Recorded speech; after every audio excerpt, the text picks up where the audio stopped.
அனைவருக்கும் வணக்கம். நம்ம இன்றைக்கி வீடியோவுக்குள்ள எதை பற்றி பேசலான்னா, எதை பற்றி வேணாலும் பேசலாம். அவ்வளோ கிடக்கு, ஒட்டி கிடக்கு பேசுகிறதுக்கு. இன்றைக்கி திமுகவை எடுத்தாலும் பேசலாம், அண்ணன் சீமானை எடுத்தாலும் பேசலாம், இங்கிட்டு பிஜேபியிலேருந்து பிரிஞ்சு வந்த அண்ணன் அண்ணாமலையை பற்றி பேசலாம். எதுவுமே இல்லாமல் ரெண்டும் கட்டானா நிற்கிற அனைத்து இந்திய அண்ணா திராவிட முன்னேற்ற கழகத்தோட பொதுச் செயலாளர் எடப்பாடி கே பழனிசாமி அண்ணனை பற்றி பேசலாம். ஏன் இன்னும் கேவலமாக இன்னும் தரையோட தரையாக தர மட்டத்துக்கு போய் கிடக்கிற திமுகவை பற்றியும் பேசலாம்.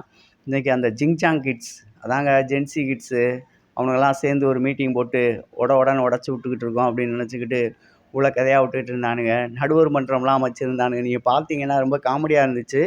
ஆனால் அவனுங்களுக்கு அது காமெடி மாதிரி இருக்கும் போல இருக்கு. சத்தியமாக சிரிப்பும் வரல, ஒரு இளவும் வரல. இளவு எடுத்தவனுங்க இவனுங்க ஏதோ ஒரு 200 ஆசைப்பட்டு என்னத்தையோ பேசணுன்றதுக்காக பேசிகிட்டு இருக்காங்க. இதெல்லாம் மக்கள் பார்த்துட்டு இருக்காங்க நாதாரிகளா. ஏதோ 10 கஞ்சி பழுது இல்லாமல் அவங்க கட்சிக்கு ஏதாவது வர்ற இடைத்தேர்தலில் டெபாசிட் வாங்குறதுக்கான வேலையை பாருங்கடா அப்படின்னு சொன்னால், டெபாசிட்டே நாங்கள் வாங்க விட மாட்டோம்டா, என் தலைவன் தோக்குறது தாண்டா அப்படின்னு சொல்லிட்டு இவங்க உள்குத்து வேலையை பார்த்துட்டு இருக்காங்க. தயவு செஞ்சு ஒரு கட்சியை வளர்க்குறதுனா கட்சி வளர்க்குற வேலையை பாருங்கள். அதை விட்டுட்டு வெற்றி தலைவர் விஜயை நாங்கள் அடித்து இறக்க போகிறோம், அதை பற்றி கேட்க போகிறோம், இதை பற்றி கேட்க போகிறோம்னு சொல்லிட்டு ஏதாவது ஆணியை பிடுங்கி விட்டு போவோம்னு நினச்சிங்கன்னு வை, மொத்தமாக அவங்க கட்சியை தூர்வாரி விட்டு சுடுகாட்டுக்கு போயிட வேண்டியதுதான். அதுக்கப்புறம் சீமான் பார்த்திங்கன்னா, இது மிகப்பெரிய ஒரு வருத்தமான ஒரு செயலாக நான் பார்க்குறேன். சீமான் அனைத்து இந்திய அண்ணா திராவிட முன்னேற்ற கழகம் திமுகவோட பொது வேட்பாளராக களமிறங்க போகிறாரு அப்படின்னு சொல்லிட்டு இருக்காங்க. நான் ஒன்றே ஒன்று சொல்கிறேன், வருகின்ற இனி வரப்போகிற எலெக்ஷன்லையும் சரி, இனிமேல் நடக்கக்கூடிய அனைத்து எலெக்ஷன்லையும் சரி, இனி நேர் எதிர் திசையில் சந்திக்க போகிற 2 கட்சி நிலச்சி நிற்க போகிறது எதுன்னு பார்த்தீங்கன்னா, ஒன்று நாம் தமிழர் சீமானோட அரசியலும் வெற்றி தலைவர் விஜய் அண்ணா அவர்களோட அரசியலுமான 2 கட்சி தான் இருக்கும். மித்த 2 கட்சியுமே ஓட விட்டாச்சு, ஒளிய விட்டாச்சு, ஓடி ஒளிஞ்சிட்டாங்க.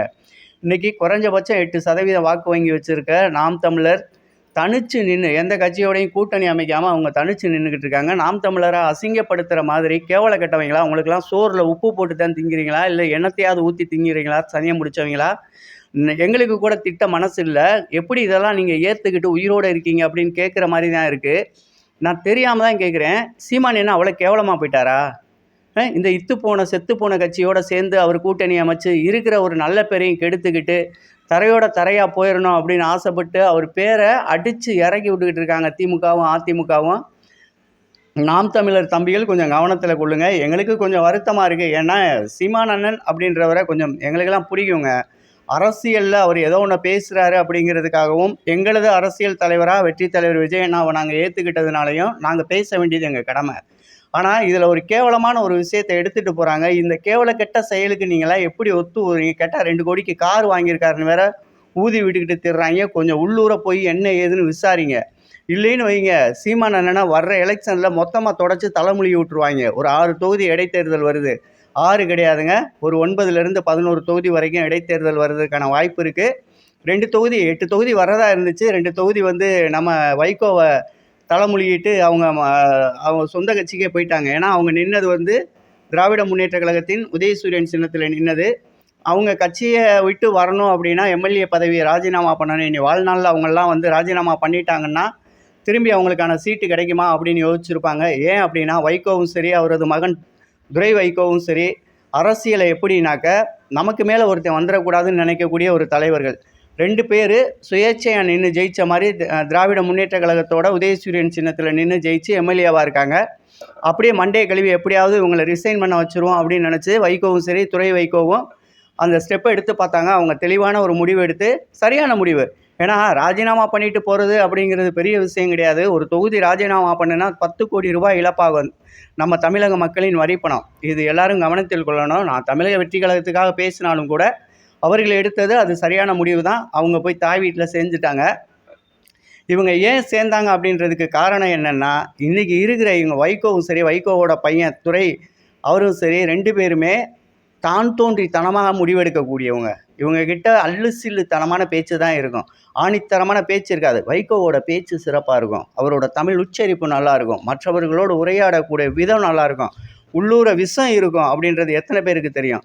எனக்கெல்லாம் தெரியும், நல்லாவே தெரியும். நாங்கள்லாம் அவரோட பேச்சை கேட்குறதுக்காக 10 கிலோமீட்டர் 15 கிலோமீட்டர் சைக்கிளில் போன காலங்கள்லாம் உண்டு. அப்பேற்பட்ட துறை வைகோவும் சரி, துறை வைகோவும் சரி, அவங்க கட்சிக்காக அப்படிங்கிறத விட குடும்பத்துக்காக இன்னைக்கு மல்லை சத்யா அப்படின்றவர் அந்த கட்சியோட மிகப்பெரிய ஒரு தூணாக இருந்தவர். தன் மகனுக்காக தூக்கி வெளியில் போட்டவருங்க இந்த வைகோ. இவர் எப்படி தமிழக வெற்றி கழகத்தில் வந்து இணைஞ்சா கூட தமிழக வெற்றி கழகத்துக்கு எப்படி தூணாக இருப்பார்? அதுக்கெல்லாம் வாய்ப்பே இல்லை. ஏன்னா இவர்கிட்ட உண்மை இருக்காது. இவர்கிட்ட உண்மை அப்படிங்கிறது எப்படி இருக்கும்னா, பதவிக்காகவும் பணத்துக்காகவும் பகுசிக்காகவும் மற்றவர்களோட இவர் நிலைப்பாட்டுக்குள்ளே இருக்கணும். இவர் இருக்கிற இடத்துல ராஜாங்கமாக இருக்கணும்னு நினைப்பார். இவர் போகிற இடம் எப்படின்னாக்கா அமீனா பூந்த வீடு மாதிரி தான். இவர் எந்த கட்சிக்கு போனாலும் அந்த கட்சி தோற்று போயிடும். அதோட துரத்தி போயிடும். இன்றைக்கி வெற்றி தலைவர் விஜயண்ணா அப்படிங்கிற நம்மளோட தமிழக வெற்றி கழக கட்சி முடிசூடா மன்னனா, தமிழ்நாட்டின் அண்ணனா இன்றைக்கி இருக்கக்கூடிய விஜயண்ணா தலை சிறந்து தனக்குன்னு ஒரு தனி அங்கீகாரத்தை பெற்று தனி ஒரு ஆளாக இன்றைக்கி இவ்வளோ பெரிய இடத்த பிடிச்சி வச்சுருக்காரு. இப்பேற்பட்டத்தில் இருக்கிற நம்ம வெற்றி தலைவர் விஜயண்ணா எதுக்கு இந்த மாதிரி கண்ட கலசரைன்னு சொல்லலாம். இனி அவனுங்களே சொல்லிட்டு தான் இருக்கானுங்க. எதுக்கு போய் நின்றுட்டு இழுத்துட்டு இருக்காரு அப்படின்னு தெரில. வாய்ப்புள்ள ராஜா அப்படின்னு அடித்து மண்டையில் அடித்து பற்றி விடுறது எனக்கு ரொம்ப சிறப்பாக இருக்கும்னு நினைக்கிறேன். அதை விட அண்ணன் சீமானோட மேட்ரு எடுத்து பேசணும். பாதியிலே போயிடுச்சு. அதை நான் முழுசாக முடிச்சிடுறேன். இன்றைக்கி சீமான் அப்படின்ற ஒரு கட்சியும் சரி, தமிழக வெற்றி கழகமும் சரி, இளைஞர்களின் முழு பேச்சு முழு வீச்சோட போகிறது. இதுக்குள்ளே ₹1 செலவழித்து இந்த கட்சி ரெண்டுமே வளர கிடையாது. நல்லா கேட்டுக்கோங்க. இவன் பூரா ₹200 ஒரு கோஷ்டி அப்படின்னா, அங்கிட்டு கோழி பிரியாணிக்கு ஒரு கோஷ்டி, இங்கிட்ட ₹1000 ஒரு கோஷ்டி அப்படின்னா, கொடி பறக்குது பாத்தியா அப்படின்ற கோஷ்டி. இந்த கோஷ்டியெல்லாம் நம்பி இந்த 2 பேருமே போக மாட்டான். நல்லா கேட்டுங்க. நாம் தமிழரில் இருக்கக்கூடிய தம்பிகள் மாற்று கட்சியில் போய் சேருவான் அப்படின்னு கேட்டால் அது கழுத்தறுத்து போட்டு முண்டமாக திரிகிறதுக்கு சமம் அப்படின்னு சொல்லக்கூடியவங்க. அவங்க எப்படி தன்னோட அண்ணன் இந்த கட்சியில் சேர்ந்து தான் ஜெயிக்கணும் அப்படின்னா அவர் எப்போவும் முடிவு எடுத்திருப்பார். 234 தொகுதிக்கு தனி ஒரு ஆளாக இன்றைக்கி 15 வருஷமாக போராடிக்கிட்டு இருக்கவர், இந்த கடைசியாக வரப்போகிற இந்த 6 தொகுதிக்கு ஆசைப்பட்டு போய் இவனுங்களோட கூட்டணி அமைக்க போகிறாருன்னு நினைக்கிறீங்க? எப்படா இப்படிலாம் பேச தோணுது உங்களுக்கு? நாக்கு இருக்குன்றதுக்காக நாளையும் பேசுவீங்களா?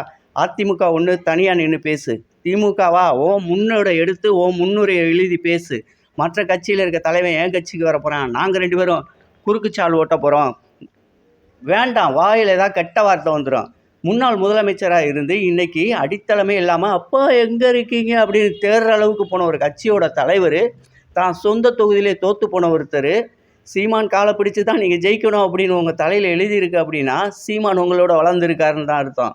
நாம் தமிழர் கட்சின்றது காசு கொடுத்து ஜெயிக்கிற கட்சி கிடையாது. தமிழக வெற்றி கழகம் அப்படின்றது காசு கொடுத்து வளர்ந்து வர்ற கட்சி, காசு வாங்கி வர்ற கட்சி கிடையாது. அப்போ இருபெரு கட்சிகளும் ஓட்டுக்கு காசு வாங்க மாட்டோம், நேர்மையாக இருப்போம், நிதானமாக இருப்போம், தலைவர் அப்படின்ற ஒருத்தரை முன்னெடுத்துகிட்டு போவோம். 2 கட்சியுமே தமிழ் தேசியம் பேசுகிறோம். இதில் எங்கேயுமே எவருக்காகவும் எவன் காலையும் விழுந்து இந்த கட்சியை வளர்க்க வேண்டிய அவசியம் இல்லை. அப்படி இருக்கும்போது இவனுக்கு வெளியிலேருந்து ஊதிக்கிட்டு இருக்கிறது நாம் தமிழர் தம்பிகளா அன்னைங்களா நல்லா கேட்டுக்கங்க. தலைவருக்கு ஒரு கெட்ட பேர் ஏற்படுத்துகிற மாதிரி செயலை செஞ்சுக்கிட்டு இருக்காங்க. நீங்கள் கேட்கல அப்படின்னா நாங்கள் கேட்போம். எங்களுக்கு அந்த உரிமை இருக்குது, எனக்கெல்லாம் அந்த ரைட்ஸே இருக்குது. நான் கேட்பேன்டா, சீமான் உங்களோட ஆட்சியில் பங்கு கொடு, என்னை நீ பொது வேட்பாளராக நிப்பாட்டு அப்படின்னு சொல்லி உன்கிட்ட கேட்டாரா?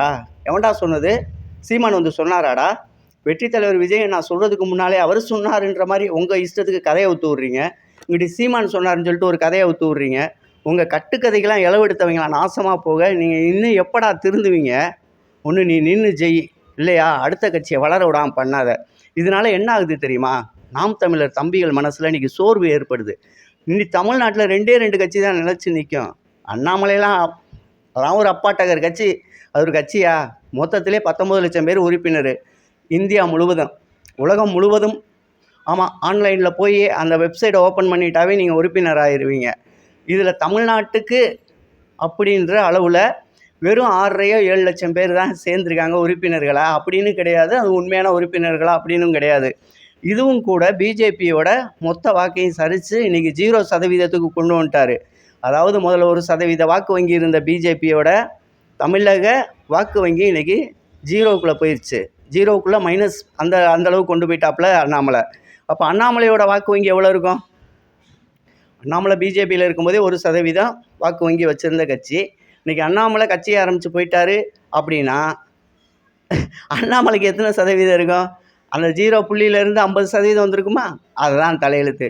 இன்றைக்கி 9% வாக்கு வங்கியோடு இருக்கிற ஒரே கட்சி நாம் தமிழர். 37% வாக்கு வங்கியோடு இருக்கிற ஒரே கட்சி தமிழக வெற்றி கழகம். இந்த 2 கட்சி தான்டா இனிமேல் தமிழ்நாட்டில் இருக்கும். அதுக்காக என் கூட கூட்டணி வந்துடுவார், நாங்கள்லாம் இணைஞ்சு செயல்பட்டுருவோம் அப்படின்லாம் அவனுக்கு தப்பு கடங்கெல்லாம் போட்டுட்ருக்காத. உனக்கெல்லாம் சோத்தில் உப்பு போட்டு திங்கிற 50 வருஷம் ஆட்சி மன்னிக்கணும். 50 வருஷம் 60 வருஷம் நாங்கள் ஆண்டோம் வேண்டோம் மோண்ட கட்சி அதெல்லாம் விட்டு தள்ளிட்டு போயிட்டே இருங்க. உன்னால் முடிஞ்சா நான் வந்து நிற்கிறேன் அப்படின்னு சொல்லிட்டு வா. நெஞ்ச நிமித்தி இன்னொரு தலைவனை இழுத்து வெட்டியால் அவங்க பேரையும் கெடுத்து நீ கட்சியை வளர்க்காத. அதே மாதிரி அண்ணா திராவிட முன்னேற்ற கழகமா அண்ணே பொதுச் செயலாளரா நீங்கள் உங்கள் கட்சியை வளர்க்குறேன்னா நீங்கள் உங்கள் பேச்சை பேசி வளருங்க. அப்படி தமிழக வெற்றி கழக தலைவராக இருக்கட்டும், நாம் தமிழர் கட்சி தலைவராக இருக்கட்டும், 2 பேரும் அறிவிப்பு விடுவாங்கள்ல, அன்னைக்கு தெரிஞ்சுக்கட்டும். அதுக்கு ஊடால இந்த பத்திரிகையாளர், மூத்திர பத்திரிகையாளர், முதிர்ச்சி அடைஞ்ச பத்திரிகையாளர், வெட்டிப்பயலுக, புறம்போக்குக, வாய்க்கு வந்து பணம் சம்பாதிக்கணுன்ற ஆசையில் கண்ட கருமத்தை எழுதி இந்த மக்கள் மனசில் அநியாயமாக நஞ்சை விதைச்சி நாசமாக போக அரசியலை கெடுத்து குட்டிச்சோறாக்கி வச்சுருக்க நீங்கள் உழைக்கணுன்றதுக்காக எதுக்கு இன்னொரு மனுஷனை கெடுக்குறீங்க? அவர் உங்கள்கிட்ட வந்து சொன்னாரா 2 கட்சியோட டையப்பில் நான் நிற்க போகிறேன்னு? அப்படி நிற்கணும்னு சொல்லியிருந்தாலும் சரி, நினச்சிருந்தாலும் 234 தொகுதியில் எதுக்குடா தனி ஒரு ஆளாக நிற்க போகிறான்? 20 வருஷமாக இன்றைக்கி தனித்து போராடிட்டு இருக்க போகிறான். தப்பாக எழுதாதீங்க. மீண்டும் அடுத்த ஒரு வீடியோவில் சந்திப்போம். நன்றி, வணக்கம்.